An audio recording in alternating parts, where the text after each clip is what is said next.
हम पूनम कौर अपन मिथिला अपन मैथिली चैनल में सबके प्रणाम करै छी। आई हम एकटा नचारी गाबऽ जा रहल छी। नीक लागत तऽ लाइक करब, चैनल के सब्सक्राइब करब।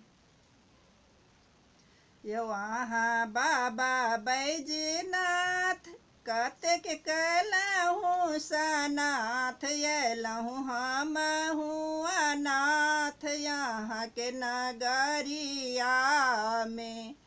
यौ अहाँ बाबा बैजनाथ कतेक कलहुँ सनाथ, अयलहुँ हमहु अनाथ अहाँ के नगरिया में।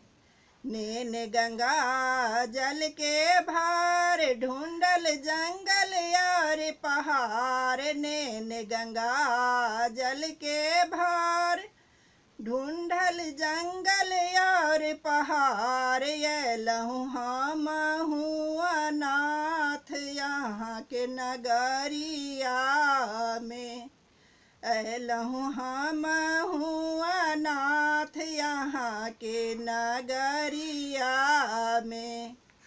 नेने फूल बेल पात्र ताकि जंगल या कैलाश, लेने फूल और बेल पात्र ताकि जंगल और कैलाश, नेने अयलहुँ हमहु अनाथ यहाँ के नगरिया में।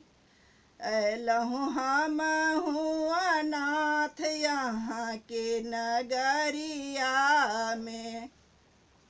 नेने चानन ओया छात ताकि जंगल या कैलाश, नेने चानन ओया छात ताकि जंगल ओ कैलाश, अयलहुँ हमहु अनाथ यहाँ के नगरिया में। अयलहुँ हमहु अनाथ यहाँ के नगरिया में।